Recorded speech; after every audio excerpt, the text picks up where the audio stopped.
Algunos cristianos entienden de que el sábado ya no es validado o revalidado en el Nuevo Testamento, algo que no es cierto. Por ejemplo, siguiendo nuestro estudio del libro de Marcos, leemos en el capítulo 2 esto.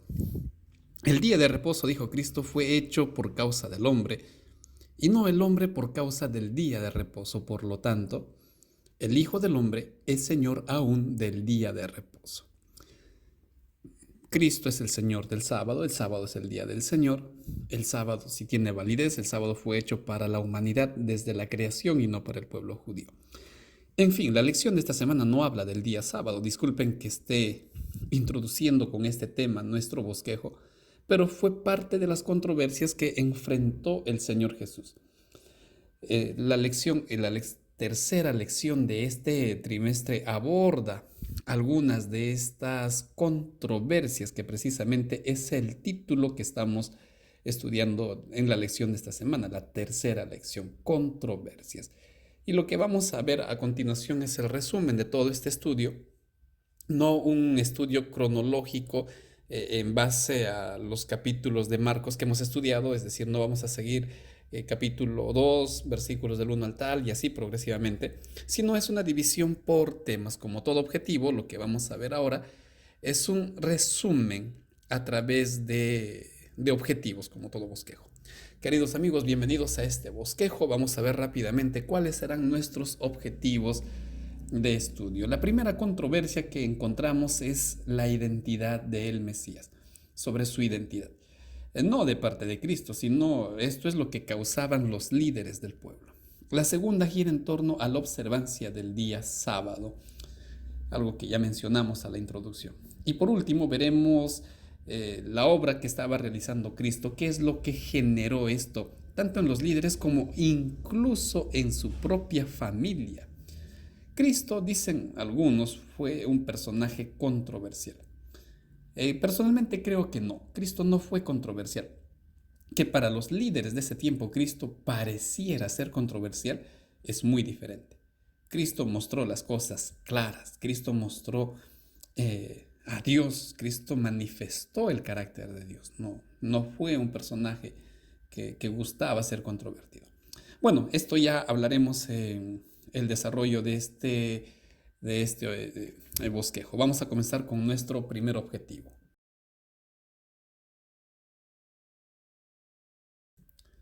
Controversias sobre su identidad. Hablemos de este primer punto. Y lo que rápidamente encontramos aquí es el episodio cuando Cristo sana a este paralítico que fue traído por sus amigos. Lamentablemente por tiempo no vamos a poder ahondar en todos los detalles de esta historia. Es una historia preciosa, es una historia que nos deja muchas lecciones. Pero lo que ocurre aquí para nuestro estudio es lo siguiente. El Señor Jesús, antes de sanar al paralítico, le dice: Hijo, tus pecados te son perdonados. El paralítico, como todo pecador, necesitaba ser perdonado. Él tenía necesidad física, quería caminar, pero también le aquejaba, como todo pecador, esa culpa que él estaba llevando. Al margen que durante muchos años los líderes del pueblo, cuando veían a una persona, ya sea paralítica o ciega, ellos le decían: mira, tú eres pecador y tu pecado te está haciendo llevar todo esto. En otras palabras, le hacían sentir un miserable culpable. Cristo ve esto en el hombre, la miseria que hay en su rostro, en su vida, y le dice: hijo, tus pecados te son perdonados. Esto escuchan algunos escribas que comienzan a cavilar y entre ellos surge pues este murmullo: ¿quién es este? ¿Qué se cree? Pues solo Dios puede perdonar los pecados. Esto es cierto, esto no es mentira, lo que están diciendo los hombres es verdad. Solo Dios puede perdonar los pecados. El problema es que estos no aceptaban la obra que estaba realizando Cristo y en segundo lugar tampoco aceptaban a Cristo como el Mesías, pues si ellos aceptarían a Cristo como el Mesías significa que lo estaban reconociendo como Dios. No estaban contentos con esto, así es que cuestionan y Cristo, al comprender lo que estaba pasando en sus mentes, se dirige a ellos y les dice, bueno, en la Biblia figura: ¿qué es lo que ustedes piensan? Obviamente es mucho más fácil decirle a este hombre tus pecados te son perdonados y mucho más difícil hacer que camine.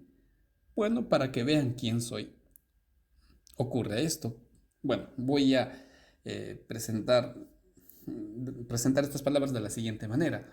Si solo Dios puede perdonar pecados, lo cual es verdad, entendemos que solo Dios puede sanarlo. Sí, para entender la idea, allá ustedes dicen que solo Dios puede perdonar pecados. Muy bien. Entonces también entendemos que a este pobre paralítico solo Dios puede sanarlo, ¿verdad? Pues para que vean quién soy yo y sepan que tengo autoridad para perdonar pecados, porque era Dios, le dice al paralítico, levántate y anda. Es decir, si solo Dios puede sanarlo, entonces Dios puede perdonarlo. Y si yo lo sano, quiere decir que yo soy Dios. Y estoy trabajando con el poder de Dios. Levántate y anda. Obviamente el paralítico se sanó, se levantó. Todo el mundo quedó asombrado, incluyendo estos hombres. Entonces, Cristo estaba mostrando su identidad, Mesías y Dios.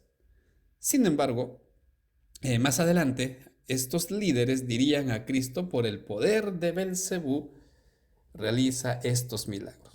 Y esto es lo que vamos a ver en nuestro segundo punto de estudio, por Belcebú. Para esto vamos a dirigirnos ahora al capítulo 3. Vamos a dejar lo que viene en el capítulo 2 y nos dirigimos al capítulo 3 del libro de Marcos, cuando el Señor Jesús hace otro milagro. En el capítulo 3, versículos 22, encontramos estos líderes, estos escribas que decían, por Belcebú, por el príncipe de las tinieblas hace todo esto. Cuando Cristo sana a un hombre que tenía la mano seca. Bueno, el Señor Jesús habla con las personas, con estos líderes, y les dice, lo que ustedes están argumentando es imposible, pues no ocurre que Belcebú luche contra sí mismo, Belcebú. Es imposible, todo reino dividido, toda casa dividida contra sí misma es, y Satanás no puede echar a Satanás, esto es imposible. Lo que ustedes están viendo, explica Cristo, es obra de Dios, es obra del Espíritu Santo. Por eso, en los textos que ustedes están viendo, en el versículo 27 dice, ninguno puede entrar a la casa de un hombre fuerte, saquear sus bienes, si antes no lo ata. En otras palabras, si yo estoy haciendo esto es porque estoy atando a Satanás. El Espíritu Santo es quien está atando, limitando a Satanás, y por eso yo puedo entrar para liberar. En resumen, la obra que ustedes están viendo que atribuyen a Belcebú es obra del Espíritu Santo, pero mucho cuidado, les dice Cristo, porque si ustedes rechazan la obra del Espíritu Santo, y en este caso lo atribuyen al diablo, están por cometer el pecado imperdonable.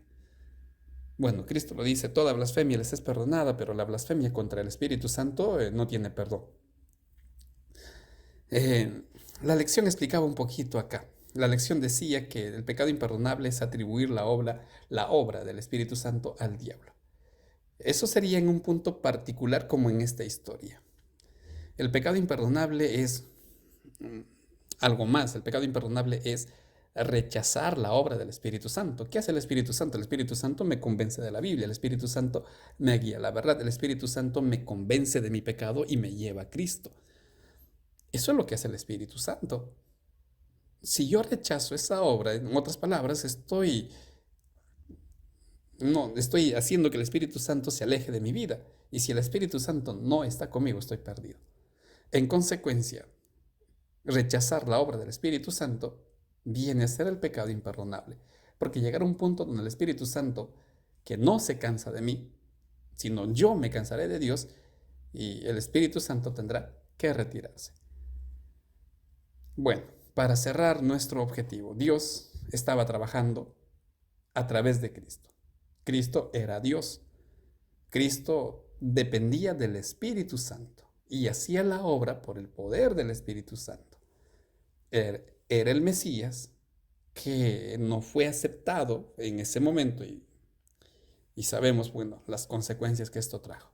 Esto sería nuestro primer objetivo de estudio. Vamos a ver ahora el segundo punto de nuestro estudio que gira en torno al sábado.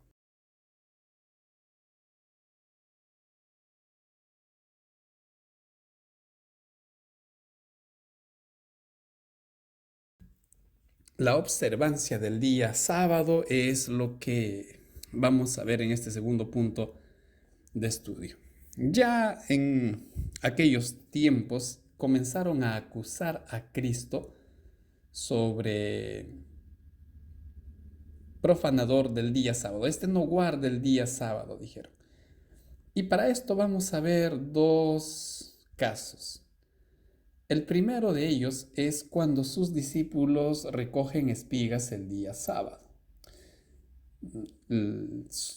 Bueno, la ley que ellos habían confeccionado, es decir, todas las otras leyes que sumaban a los mandamientos, prohibían esta clase de prácticas. Y otro es que el Señor Jesús sanaba a las personas el día sábado. El Señor Jesús hacía milagros el día de reposo. Bueno, en estos casos, el Señor Jesús fue acusado por no guardar el día sábado. Vamos a ver qué es lo que ocurre a continuación. Primero, hay que entender que el problema no era Cristo profanando el sábado. Esto es lo que ellos creían. Esto es lo que ellos pensaban o querían hacer creer al pueblo. Pero ese no era el problema. Que Cristo profanara el sábado, eso no era el problema. Y tampoco el problema es el sábado. Yo no sé por qué nos empecinamos en enseñar que el sábado se anuló en la cruz como si tuviera alguna connotación negativa para el hombre. Dicen que fue solo para Israel porque así lo dice Dios en Éxodo 20. Bueno, en Éxodo 20 Dios comienza diciendo: yo soy tu Dios que te saqué de la tierra de Egipto y por lo tanto pues no tengas otros dioses. Entonces ese mandamiento, no tengas otros dioses, también estaría limitado para el pueblo judío, para el pueblo hebreo. No cuadra esto. El problema nunca fue el sábado. El sábado no es que falló. El hombre, la nación era la que fallaba. La iglesia es la que falla. El problema no fue Cristo, el problema no fue el sábado.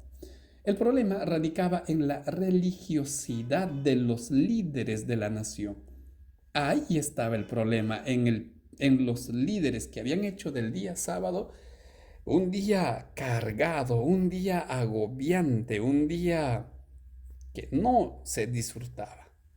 Entonces, cuando Cristo enfrenta esta supuesta controversia, lo que el Señor Jesús muestra aquí es algo que yo creo que alegró a la nación, yo creo que alegró a las personas y que posiblemente molestó a los líderes.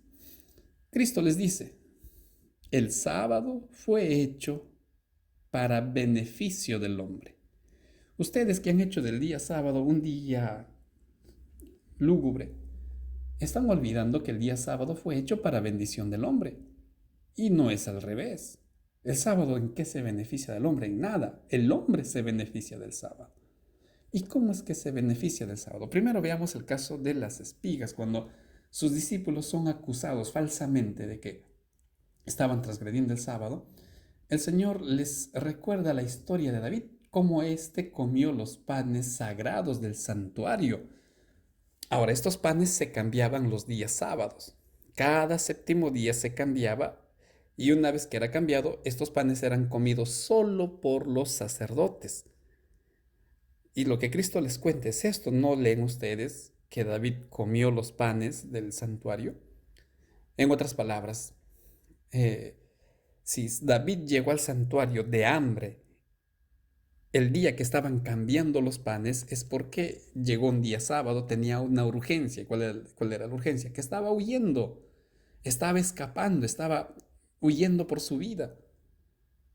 En consecuencia, el día sábado les está diciendo Cristo, si es cuestión de vida o muerte, no se trata de transgredir, se trata de hacer lo que es necesario para preservar la vida. Por eso David comió de los panes sagrados y mis discípulos están simplemente alimentándose porque tienen hambre. En segundo lugar, hablando del caso del hombre de la mano seca, el día sábado sí es posible y necesario, les dice Cristo, hacer obras de bien. Es más, Cristo hace una pregunta. ¿Es lícito hacer el bien el día de reposo? Y Marcos explica que Cristo se entristece porque estos guardan silencio. Miren, estaban tan preocupados por su religiosidad, por sus tradiciones, que estaban olvidando lo más importante, ayudar a las personas, satisfacer las necesidades de las personas, velar por su prójimo. Y el sábado era ideal para hacer esto, tal como vimos la lección pasada. Cristo iba a la sinagoga, visitaba a las personas, atendía a los necesitados, mientras que los líderes estaban eh, más interesados y preocupados en decir, no hagas esto, hiciste aquello, eres un pecador, sufre las consecuencias. Cristo les dice, el día sábado fue hecho para el hombre, para que nosotros hagamos obras de bien. Nos damos cuenta entonces que el sábado nunca fue el problema, sino fueron los líderes. Queridos amigos, así el Señor Jesús rompe con las cadenas que ataron por tanto tiempo al pueblo de Dios a causa de unos líderes que lamentablemente erraron en su buena intención de algunos por guardar el día sábado. Estos dos ejemplos nos dejan esta lección. Cristo es el Señor del sábado. Juan, por ejemplo, dice, estando yo en el día del Señor, es el día sábado, aunque algunos intenten explicar que fue el domingo, era el día sábado. Y si Cristo es el Señor del sábado, recordemos que el Señor del sábado servía, ayudaba, trabajaba por otras personas, no era un día de ociosidad. Nosotros deberíamos procurar hacer lo mismo que nuestro Señor. Cerramos este objetivo y vamos a entrar a ver el último de nuestros objetivos.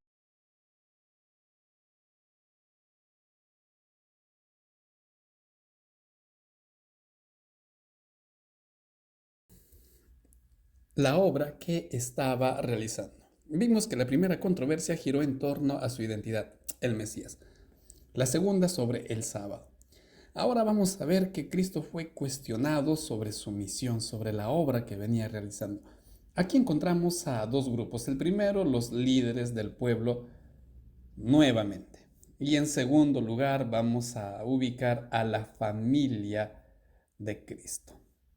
Los líderes religiosos, dicen Marcos 2, 16 y 18, acusan a Cristo de dos cosas. Número uno, ¿qué haces comiendo con los pecadores? ¿Por qué te juntas con los pecadores?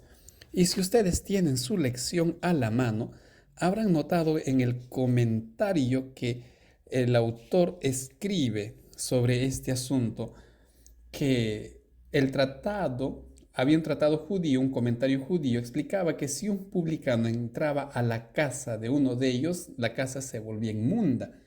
En otras palabras, como vieron a Cristo que estaba en la casa de Simón, que estaba con Leví, con el publicano, entonces pues dijeron, si tú te crees un maestro y tanta cosa, y tienes tantos discípulos y seguidores, ¿por qué te juntas con los pecadores?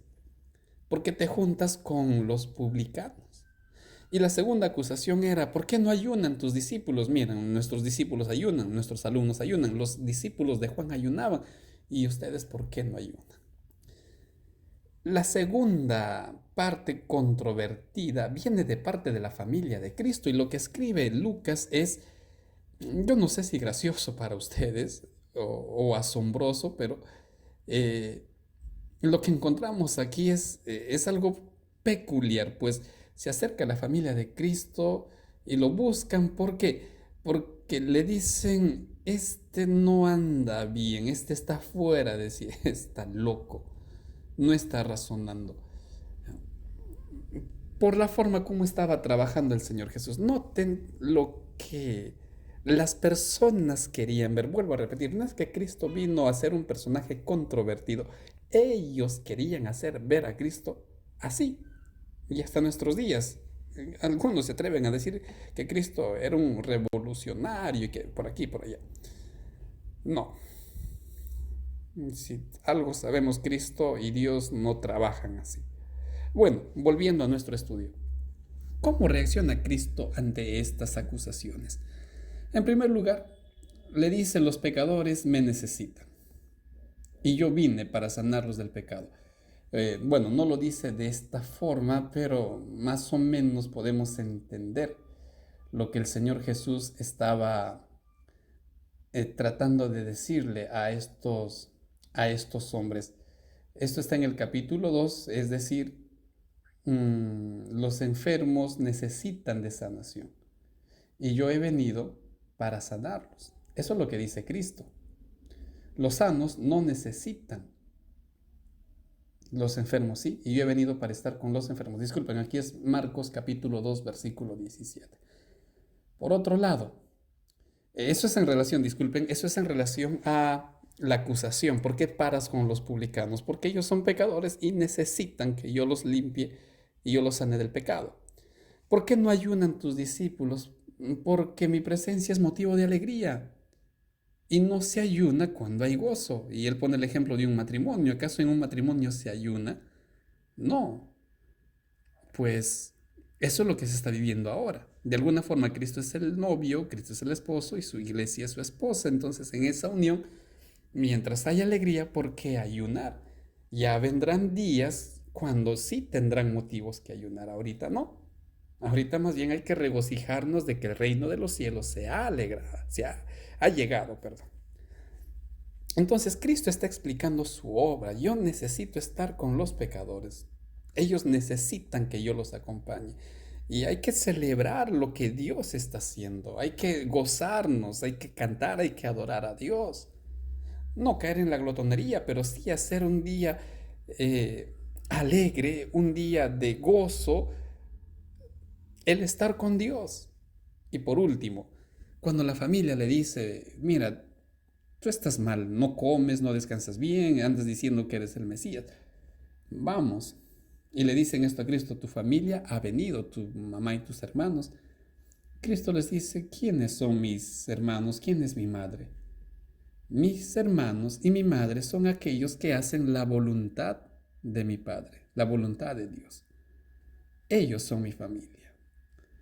Apreciados amigos, en todo esto el Señor Jesús siempre manifestó quién era Él, y la obra que hacía era la obra que nosotros tenemos que hacer. Y nosotros, si nosotros hacemos la voluntad de Dios, seremos contados como hermanos de Cristo. Seremos contados como la familia de nuestro Señor.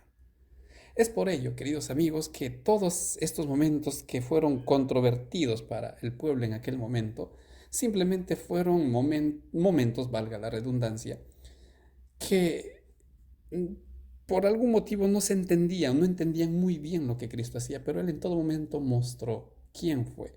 Y esto es lo que vamos a ver ya para terminar nuestro estudio en el resumen de este bosquejo. Que a pesar del rechazo y la oposición, Cristo manifestó en palabras y obras quién era Él. El Señor Jesús dio el ejemplo de cómo debemos guardar el día sábado. Y por último, ir a buscar al pecador para restaurar. Esa fue la misión de Cristo y también debe ser nuestra misión. Este sería el resumen de este bosquejo. Vamos a ir terminando ya nuestro estudio.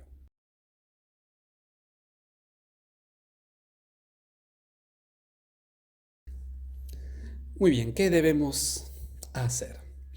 El ministerio de Cristo enfrentó muchos desafíos, a los cuales con la ayuda de Dios venció. Presenta a Dios tus desafíos o los ataques que recibes y deja que Dios convierta cada una en una oportunidad de triunfo y testimonio de salvación. Si estás pasando por un momento controversial, pues dalo a Dios. Trabaja con Dios. Haz lo que Cristo hizo. ¿Qué hizo? Lo correcto, lo necesario. Siempre dependiendo de Dios. Y dentro de lo correcto está el estudio de la próxima lección, parábolas. Cuarta lección ya de este tercer trimestre. Está pasando rápido el tiempo, querido amigo. Estudia la Biblia, estudia tu lección de escuela sabática.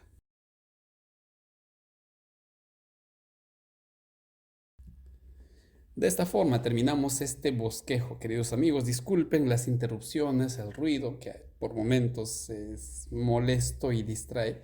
Espero que este material sea de mucha ayuda, de valía para ustedes. Si el Señor lo permite, la próxima semana nos encontraremos nuevamente y el día de mañana estaré presentando la ampliación de algunos puntos que lamentablemente por tiempo no se pudieron tocar.